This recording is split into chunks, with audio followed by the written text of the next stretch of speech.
అప్పుల బాధలు వెంటాడుతున్నాయా? అయితే 6 జేవిఆర్ వారి జాతిరత్నాలు ధరించండి. హలో అండి, అందరికీ నమస్కారం. నేను మీ కట్టా కార్తీక్. ఆంధ్రప్రదేశ్లో మెడికల్ కాలేజీల చుట్టూ రాజకీయ రగడ కొనసాగుతూ ఉంది. గత వారం రోజులుగా వైసీపీ చాలా పెద్ద ఎత్తున మాట్లాడుతూ ఉంది. కూటమి ప్రభుత్వం అధికారంలోకి వచ్చిన తర్వాత మెడికల్ కాలేజీలను ప్రైవేట్ పరం చేస్తుంది అనేటువంటి విషయాన్ని. జగన్మోహన్ రెడ్డి గారు ముఖ్యమంత్రిగా ఉన్నప్పుడు కేంద్రాన్ని ఒప్పించి దాదాపు 17 మెడికల్ కాలేజీలని ఆంధ్రప్రదేశ్ తీసుకొచ్చారు. దాంట్లో 5 పూర్తయ్యే క్లాసులు కూడా స్టార్ట్ అయ్యాయి. మిగతా 5 నిర్మాణ దశలు కంప్లీట్ అయ్యాయి. దాంట్లో మౌలిక వసతులు కల్పించి క్లాసులు స్టార్ట్ చేసుకోవచ్చు. అంటే మొత్తం 17 మెడికల్ కాలేజీలని కేంద్రాన్ని ఒప్పించి తీసుకొస్తే 5 క్లాసులు స్టార్ట్ అయినాయి, 5 నిర్మాణ దశలు పూర్తి చేసుకున్నాయి. మిగతా వాటిని కూడా కంప్లీట్ చేసి 17 మెడికల్ కాలేజీలని ప్రజలకు అందించాల్సిన కూటమి ప్రభుత్వం అవి కంప్లీట్ చేయకపోగా పూర్తిగా ప్రైవేట్ పరం చేసేస్తుంది అనేటువంటిది వైసీపీ పెద్ద ఎత్తున మాట్లాడుతోంది. ఏకంగా మాజీ ముఖ్యమంత్రి వైసీపీ అధినేత జగన్మోహన్ రెడ్డి గారు కూడా దీని మీద ఏకంగా ట్వీట్స్ చేస్తూ ఉన్నారు. మరి వాస్తవాలు ఏంటి? నిజంగా కూటమి ప్రభుత్వం ప్రైవేట్ పరం చేస్తుందా మెడికల్ విద్యని? మాట్లాడుకునేటువంటి ప్రయత్నం చేద్దాం. సరే, ఈ విషయాన్ని మీకు క్లియర్గా చెప్పాలంటే మీకు ఒక నా అనుభవాన్ని చెప్పేటువంటి ప్రయత్నం చేస్తాను. ఒకసారి హైదరాబాద్లో జూనియర్ డాక్టర్స్ సమ్మె చేస్తూ ఉన్నారు. వాళ్ళ ఉద్దేశం ఏంటంటే వాళ్ళు గ్రామాలకు పంపించి ఫ్రీగా 1 ఇయర్ సర్వీస్ ఏదైతే ఉందో దాన్ని ఎత్తివేయాలి. అప్పుడు 1 ఇయర్ సర్వీస్ని 2 ఇయర్ సర్వీస్ చేయాలనుకున్నారు. అంటే వాళ్ళు ఎంబీబీఎస్ ఎంఎస్ కంప్లీట్ అయిన తర్వాత వాళ్ళకి డాక్టర్గా సర్టిఫికేట్ ఇవ్వాలి అంటే వాళ్ళు 2 సంవత్సరాల పాటు గ్రామాల్లోకి వెళ్ళి ఫ్రీగా సర్వీస్ అందించాలి అనేటువంటిది ప్రభుత్వం పెట్టదలుచుకున్న నిబంధన. అప్పటికే 1 ఇయర్ పాటు చేయాలని నిబంధన ఉంది. దాన్ని 2 ఇయర్స్ చేయాలని ప్రభుత్వం అనుకుంటా ఉంది. అప్పుడు జూనియర్ డాక్టర్స్ రోడ్డు మీదకి వచ్చి ఆందోళన చేస్తూ ఉన్నారు. సరే, 1 ఇయర్ కూడా వద్దన్నది వాళ్ళ ఆందోళన. 1 ఇయర్ కూడా ఎత్తివేయాలని నేను అడిగాను. ఒకసారి డిబేట్కి పిలిచి ఒక జూనియర్ డాక్టర్ని అడిగాను. నేను ఒక జర్నలిస్ట్గా అడిగాను, ఏమయ్యా మీకు డాక్టర్ సర్టిఫికేట్ ఇవ్వాలంటే మీకు ఎక్స్పీరియన్స్ కావాలి కదా, మీరు రియల్ ప్రాక్టికల్ చేయాలి కదా, మీరు గ్రామాల్లోకి వెళ్ళి సర్వీస్ చేయాలంటే ఎందుకు ఇబ్బంది? మీ చేతుల్లో ప్రాణాలు ఉంటాయి. మీరు డాక్టర్లు అయ్యి మీరు వైద్య వృత్తిలోకి అడిగిపెట్టిన తర్వాత ఆపరేషన్ చేసినా లేదా వైద్యం చేసినా మీ చేతుల్లో ప్రాణాలు ఉంటాయి కదా, మరి ప్రాణాలతో రిస్క్ కదా, మిమ్మల్ని ఎగ్జామిన్ చేయాలి కదా, మీతో ఒక 1-2 ఇయర్స్ సర్వీస్ చేయించుకుంటే మీకు ఒక ఏమంటారు, మీకు ఒక ఎక్స్పీరియన్స్ వస్తుంది కదా, ఎందుకు మీకు ఇమీడియట్గా డాక్టర్ సర్టిఫికేట్ ఇస్తారు? మీకేం తెలుసో ఏం తెలీదో తెలుసుకోకుండా అది చాలా కీలకమైన సర్టిఫికేట్ కదా డాక్టర్ సర్టిఫికేట్ అనేది అని నేను ఒక మెడికల్ జూనియర్ డాక్టర్ని అడిగాను. అతను చెప్పింది ఏంటి అంటే, అతను చెప్పిన సమాధానం విని అది నిజమేగా అనిపించింది నాకు. అది నిజమేగా అనిపించింది. ఎందుకంటే అతను చెప్పింది ఏంటంటే, నేను సంవత్సరానికి ₹1 కోటి పెట్టి ఎంబీబీఎస్ చదువుతున్నాను. ఎంబీబీఎస్ ఎంఎస్ కలిపి దాదాపు 5 కోట్లకు పైగా ఖర్చు పెట్టాను నేను. 5 కోట్లకు పైగా ఖర్చు పెట్టిన తర్వాత అంటే ఎంబీబీఎస్ పీజీ వైద్య వృత్తి కలిపి పీజీ కలిపి మొత్తం 5 కోట్లకు పైగా ఖర్చు పెట్టాడట. 5 కోట్లకు పైగా ఖర్చు పెట్టి నేను ఇప్పుడు ఫ్రీగా 2 ఇయర్స్ 1 ఇయర్ సర్వీస్ చేయాలంటే నెలకి నేను ఎంత ఇంట్రెస్ట్ పే చేయాలి? 5 కోట్లు బ్యాంక్ ఇవ్వదుగా, ప్రైవేట్ వడ్డీ వ్యాపారస్తులుగా తీసుకొస్తారు. సగటున ₹2 వడ్డీ వేయండి. ₹2 వడ్డీ చొప్పున నెలకి దాదాపుగా ₹10 లక్షల వడ్డీ నేను చెల్లించాలి. నేను 5 కోట్ల నుండి చదువుకున్నోని కాదుగా, రకరకాల రూపాయలు డబ్బులు పట్టుకొచ్చుకున్నాను. ఇప్పుడు నెలకి ₹10 లక్షల నేను బయట ఇంట్రెస్ట్ పే చేయాలి అసలు కాకుండా. అంటే నేను ఇప్పుడు 1 ఇయర్ పాటు ఫ్రీ సర్వీస్ చేశాను అనుకోండి, ఈ 1 ఇయర్కి ఇంకో కోటి అదనం అయితే ఇంకో ₹1 కోటి అదనంగా పెట్టినట్టే. మళ్ళీ నేను చెప్తుంది ఫీజు మాత్రమే. మెడికోగా వాళ్ళకుండే మెయింటెనెన్స్, వాళ్ళ ఆస్తులు, వాళ్ళ ఫీజులు వేరు, మళ్ళీ మిగతావి వేరు, వాళ్ళ బుక్స్ అవన్నీ వేరు. మళ్ళీ వాళ్ళు కేవలం ఫీజు రూపంలో కట్టింది ₹1 కోటి, మొత్తంగా ఖర్చు అయింది 5 కోట్లు. 1 ఇయర్ 2 ఇయర్స్ ఫ్రీ చేయమంటే ఎలా చేస్తారు? మీరు ఫ్రీగా ఎడ్యుకేషన్ ఇవన్నీ ఫ్రీగా చేస్తాం, ఫ్రీగా చేయమని హక్కు మీకు ఉంటుంది. ఫ్రీగా ఎడ్యుకేషన్ ఇవ్వకుండా మమ్మల్ని ఫ్రీ సర్వీస్ చేయమంటే ఎందుకు చేస్తాం మేము అని చెప్పేసి ఆ జూనియర్ డాక్టర్ చెప్పాడు. వాస్తవం, ఎడ్యుకేషన్ ఫ్రీగా ఉండాలి. ఎడ్యుకేషన్ ఫ్రీగా లేకపోతే ఏమవుతుందంటే చదువు నాణ్యత దెబ్బతింటుంది. బయటకు వచ్చిన తర్వాత కమర్షియల్గా మనిషి తయారవుతాడు. ఇప్పుడు ఎల్కేజీకి యూకేజీకి నర్సరీకి ₹1,00,000 ఖర్చు పెడుతున్నారు. ₹1,00,000 ఖర్చు పెట్టేటప్పుడు తెలియకుండా పిల్లల మధ్యలో ఏం పడిపోయింది? మా అమ్మ నాన్న ఇద్దరూ జాబ్ చేసి కింద మీద పడి కష్టపడి అప్పో సొప్పో చేసి మమ్మల్ని చదివిస్తున్నారు అని ఒక ఏజ్ కాబట్టి ఒక ఏజ్ తెలిసిపోయింది. సో చాలా పెద్ద ఎత్తున నా మీద ఇన్వెస్ట్ చేస్తున్నారు. చదువు అనేది ఒక ఇన్వెస్ట్మెంటు. నేను ప్రాఫిట్ తీసుకొచ్చి పెట్టాలి వాళ్ళకి. అంటే ఇన్వెస్ట్మెంట్ని తిరిగి తీసుకురావాలి, దానికి లాభాన్ని తీసుకురావాలి. రేపు నేను కూడా నా కొడుకుని చదివించుకునేటువంటి పరిస్థితిలోకి, నా బిడ్డను చదివించుకునే పరిస్థితిలోకి నేను వెళ్ళాలి. ఇప్పుడే ₹1,00,000 ఫీజు ఉందంటే నా బిడ్డలకు వచ్చేసరికి 2 లక్షలు ఉంటుందో 3 లక్షలు ఉంటుందో కాబట్టి నేను సంపాదన కోసం నా చదువు, సంపాదించడం కోసమే నా చదువు అనేటువంటిది వాళ్ళ మైండ్లో తెలియకుండా పడిపోయింది. అంటే ఒక కమర్షియల్ వస్తువుని మనం ఉత్పత్తి చేస్తున్నాం. ఒక మనిషిని హ్యూమన్ బాండింగ్ని కాకుండా చదువుల ద్వారా ఒక కమర్షియల్ థింగ్ని మనం ఉత్పత్తి చేస్తున్నాం. అందుకనే చదువు పూర్తిగా ప్రభుత్వం చేతుల్లోనే ఉండాలి. విద్య అయినా వైద్యమైనా ప్రభుత్వం చేతుల్లో ఉంటేనే అది బాగుంటుంది. నిజానికి విద్యా వైద్యం కోసం ఇచ్చే సంక్షేమ పథకాలను కూడా నేను వ్యతిరేకిస్తా. ఆరోగ్యశ్రీ నుంచి మొదలుపెట్టి ఫీజు రీయింబర్స్మెంట్ మొదలుపెట్టి అమ్మకు ఒడి, తల్లికి వందనం. ఎందుకంటే ఈ అన్ని డబ్బులతోటి ప్రభుత్వ విద్యను స్ట్రెంథెన్ చేయండి, ప్రభుత్వ వైద్యాన్ని స్ట్రెంథెన్ చేయండి. ఎందుకు ప్రభుత్వం వాళ్ళకి డబ్బులు ఇచ్చి మళ్ళా ప్రైవేట్ వాళ్ళ చేతిలో పంపించడం? ఆరోగ్యశ్రీ పేరుతోటి ప్రభుత్వం యొక్క డబ్బు ప్రైవేట్ వాళ్ళ చేతిలోకి వెళ్ళిపోయింది వైద్యం చేసే అనే పేరుతోటి. సరే, ఇక్కడ పేషెంట్ హ్యాపీ, నాకు ప్రభుత్వం వైద్యం చేయించింది కదా అని వాడు ప్రభుత్వానికి ఓటేయచ్చు కాక, అధికారం ఉన్న రాజకీయ పార్టీకి, అధికారంలో ఉన్న రాజకీయ నాయకుడిని దేవుళ్ళలాగా చూడొచ్చు కాక. కానీ ఇక్కడ జరిగింది ఏంది? ప్రభుత్వం యొక్క డబ్బు ప్రైవేట్ చేతుల్లోకి వెళ్ళిపోయింది. అందుకనే ప్రైవేట్ రంగానికి నేను తీవ్రంగా వ్యతిరేకిని. ప్రైవేట్ విద్య, ప్రైవేట్ వైద్యం వల్ల ప్రభుత్వం యొక్క డబ్బు ప్రైవేట్ వాళ్ళ చేతుల్లోకి వెళ్ళిపోయింది, ఒక నష్టం. మనుషుల్లో కమర్షియల్ థింగ్ పెరిగిద్ది, రెండో నష్టం. అందుకనే పూర్తిగా నేను ప్రైవేట్ను వ్యతిరేకిస్తాను. కాకపోతే ఇప్పుడు ఆంధ్రప్రదేశ్లో జరుగుతుంది ఏంది, వాస్తవాలు మనం చెక్ చేసుకునే ప్రయత్నం చేద్దాం. జగన్మోహన్ రెడ్డి గారు, అంటే జగన్మోహన్ రెడ్డి గారి కంటే ముందే చంద్రబాబు నాయుడు గారు 2014 నుంచి 2019 మధ్య అధికారంలో ఉన్నప్పుడు 4 మెడికల్ కాలేజీలు శాంక్షన్ అయినాయి. ఫస్ట్గా 4 మెడికల్ కాలేజీ శాంక్షన్ అయినాయి. దాంట్లో 2 మెడికల్ కాలేజీల పనులు స్టార్ట్ అయిపోయినాయి. తర్వాత జగన్మోహన్ రెడ్డి గారు వచ్చిన తర్వాత 4 మెడికల్ కాలేజీ సరిపోవు, 17 మెడికల్ కాలేజీ కావాలని అడిగిన మాట వాస్తవం, సాధించుకున్న మాట కూడా వాస్తవం. దాంట్లో ఏం లేదు, భిన్నాభిప్రాయం లేదు, సాధించుకున్న మాట వాస్తవం. ఈ 17 మెడికల్ కాలేజీని పూర్తి చేయడానికి ఆ రోజు ఎస్టిమేషన్గా 8,500 కోట్ల రూపాయలు అవసరమని ఓ ప్లాన్ గీసుకున్న మాట కూడా వాస్తవం.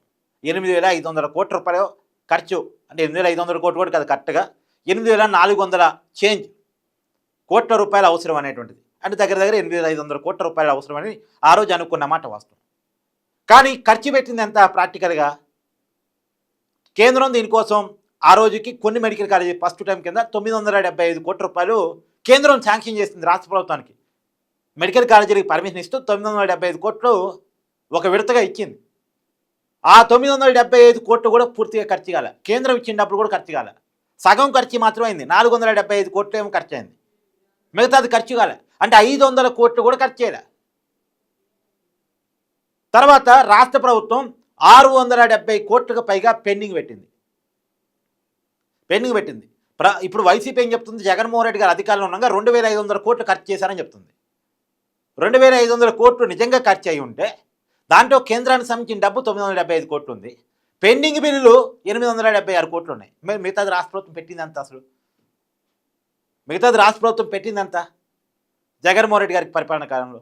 జగన్మోహన్ రెడ్డి గారి పరిపాలన కాలంలో 5 మెడికల్ కాలేజీలు పూర్తయ్యాయని, క్లాసులు స్టార్ట్ అయ్యాయని చెప్పిన మాట వాస్తవం. 5 మెడికల్ కాలేజీలు పూర్తయ్యాయి. ఇప్పుడు వైసీపీ చెప్తుంది 5 మెడికల్ కాలేజీలో క్లాసులు కూడా స్టార్ట్ అయ్యాయి. కానీ ఆ 5 మెడికల్ కాలేజీల్లో ఎన్ఎంసి అంటే నేషనల్ మెడికల్ కౌన్సిల్ వాళ్ళు చెకింగ్ చేసి ఇక్కడ ల్యాబ్ బాగలేదు, ఇక్కడ ఎక్విప్మెంట్ బాగలేదు, ప్రొఫెసర్స్ సరిగా లేరు, ఇది కరెక్ట్ కాదు, ఈ రకంగా మెడికల్ కాలేజీ నిర్వహిస్తే క్వాలిటీ ఎడ్యుకేషన్ బయటికి రాదు అని చెప్పేసి పర్మిషన్స్ క్యాన్సిల్ చేయడానికి నోటీస్ ఇచ్చిన మాట కూడా అంతే వాస్తవం. 5 మెడికల్ కాలేజీలో క్లాసులు స్టార్ట్ అయిన మాట ఎంత వాస్తవమో, 5 మెడికల్ కాలేజీలు మెడికల్ విద్యను అందించడానికి పనికిరావు అని ఎన్ఎంసి నోటీస్ ఇచ్చిన మాట కూడా అంతే వాస్తవం. ఇప్పుడు ప్రభుత్వం మారిన తర్వాత కూటమి ప్రభుత్వం మీద 5 మెడికల్ కాలేజీల్లో సౌకర్యాలు కల్పించాల్సిన బాధ్యత ప్రభుత్వం మీద ఉంది. మిగతా 5 మెడికల్ కాలేజీలని పూర్తి స్థాయిలో కంప్లీట్ చేయాల్సిన బాధ్యత ప్రభుత్వం మీద ఉంది. మిగతా 7 మెడికల్ కాలేజీని స్టార్ట్ చేయాల్సిన బాధ్యత ఇప్పుడున్న ప్రభుత్వం మీద ఉంది. ఒక్కొక్క మెడికల్ కాలేజీకి 250 కోట్ల రూపాయలు ఖర్చు అవుతుంది. ఇప్పుడు ఆ రోజుల్లో ఎస్టిమేషన్ ఖర్చు 8,500 కోట్లు అంటే అది దాదాపు పెరుగుతున్న కొద్దీ, అంటే రోజులు మారుతున్న కొద్దీ ఖర్చులు పెరుగుతున్నాయి కదా, అది దాదాపుగా 12-13 వేల కోట్లు 15,000 కోట్ల వరకు అంచనాలు వెళ్ళే అవకాశం కూడా ఉండొచ్చు. సరే, 15 కాకపోతే 13, 12,000 కోట్లు అయినా ఈజీగా అయ్యేటువంటి అవకాశం ఉండొచ్చు. ఇప్పుడు ఆంధ్రప్రదేశ్ కూటమి ప్రభుత్వం ఏమనుకుంటుంది? క్వాలిటీ ఎడ్యుకేషన్ విషయంలో రాజీ పడద్దు. ఎందుకంటే మన డాక్టర్స్ చాలా క్వాలిఫైడ్, చాలా ప్రొఫెషనల్.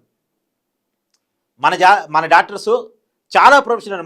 మన కాలం ఉన్నటువంటి వైద్యులకి ప్రపంచవ్యాప్తంగా గుర్తింపు ఉంటుంది.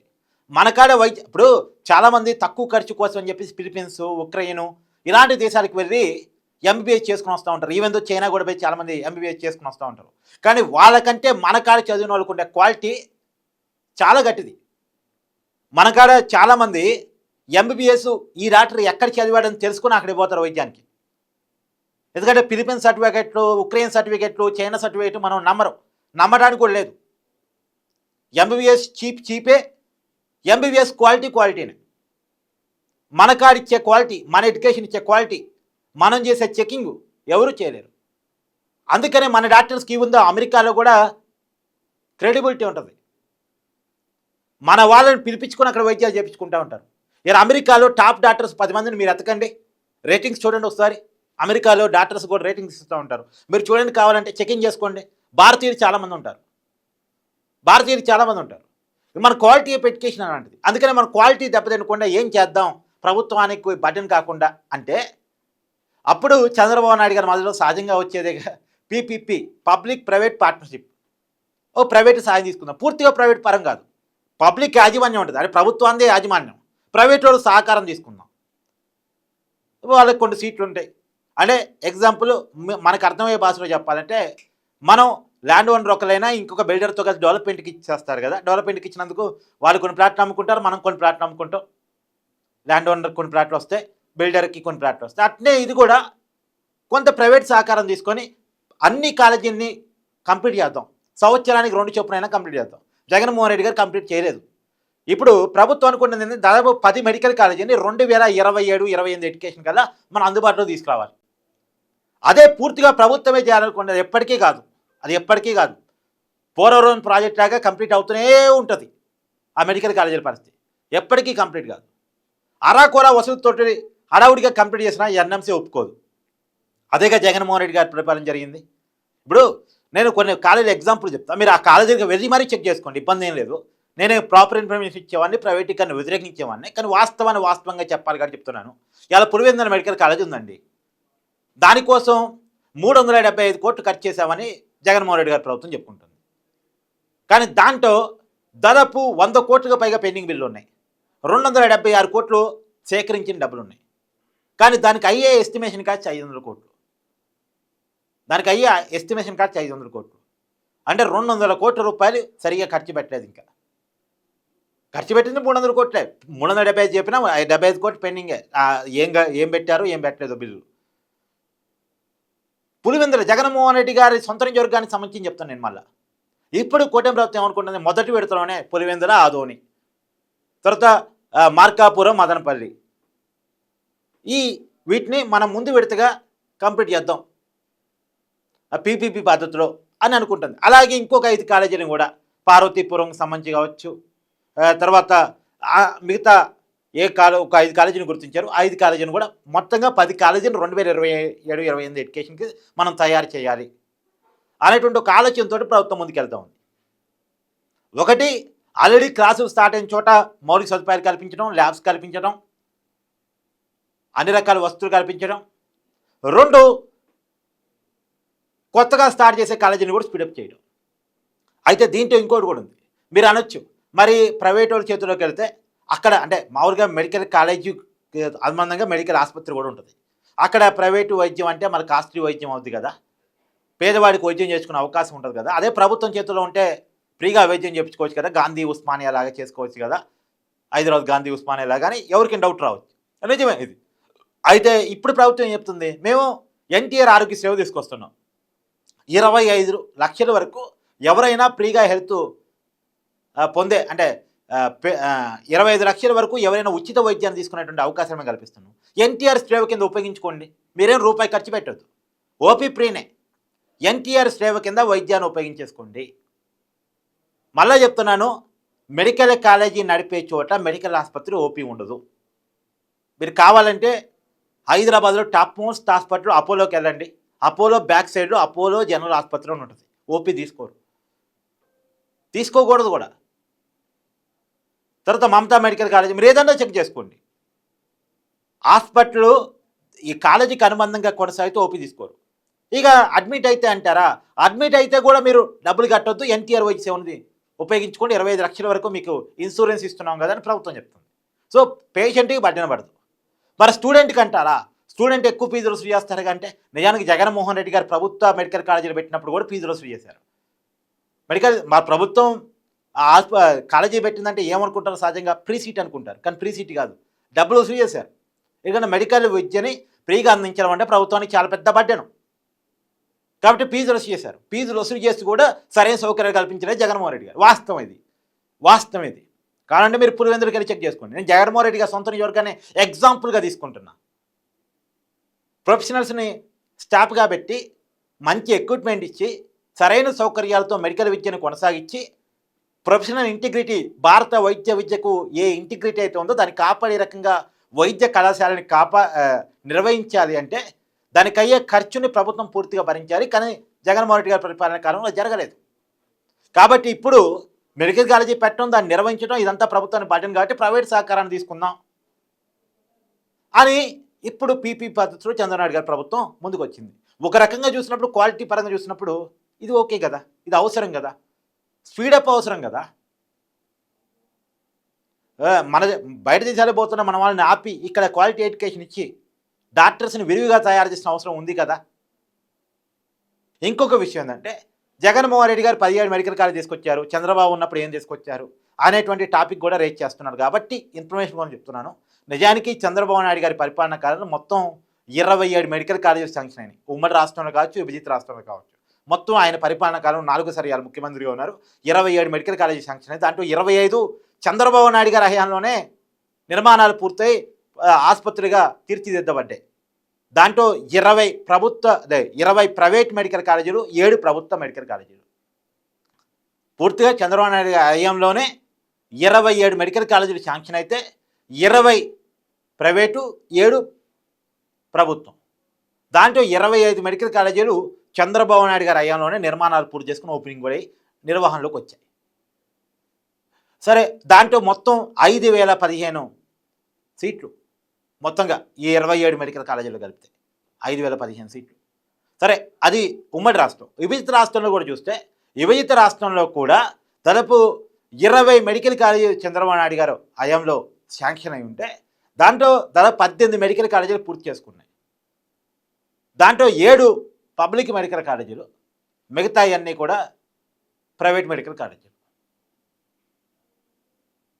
అంటే వాస్తవాన్ని అర్థం చేసుకోవాలి మనం. చంద్రబాబు నాయుడు గారు ఏదో మెడికల్ కాలేజ్ తీసుకురాలేకపోయారు. వాస్తవం ఏంటంటే ఆ రోజుకి 4 మెడికల్ కాలేజీ రావడానికి కారణం ఏంటంటే ఆ రోజుకే టీడీపీ, బీజేపీ విడిపోయినాయి. చంద్రబాబు నాయుడు మీద బీజేపీ ప్రభుత్వానికి విపరీతమైన కోపం ఎన్డీఏ ప్రభుత్వానికి. కానీ గతంలో ఆ పరిస్థితి ఉండేది కాదుగా. ఎన్డీఏతో ఫ్రెండ్షిప్లో ఉన్నారు, కేంద్రంలో చక్రం తిప్పారు, రాష్ట్రానికి కావాల్సిన చాలా పట్టుకొచ్చారు.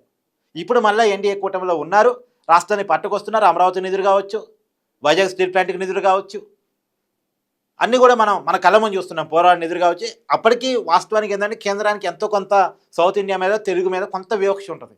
ఆ వివక్షను కూడా దాటి మనకున్నటువంటి సంబంధాలతో పట్టుకొస్తూనే ఉన్నారు. ఏదో పట్టుకొచ్చి నామకే వాస్తుగా పేరుకు చూపించుకోవడం కాదు, కొన్ని పూర్తి చేసి చూపిస్తారు ఆయన. మన వాస్తవాన్ని వాస్తవంగా అర్థం చేసుకోవాల్సినటువంటి అవసరం ఉంది అనేటువంటిది నా అభిప్రాయం. Thank you.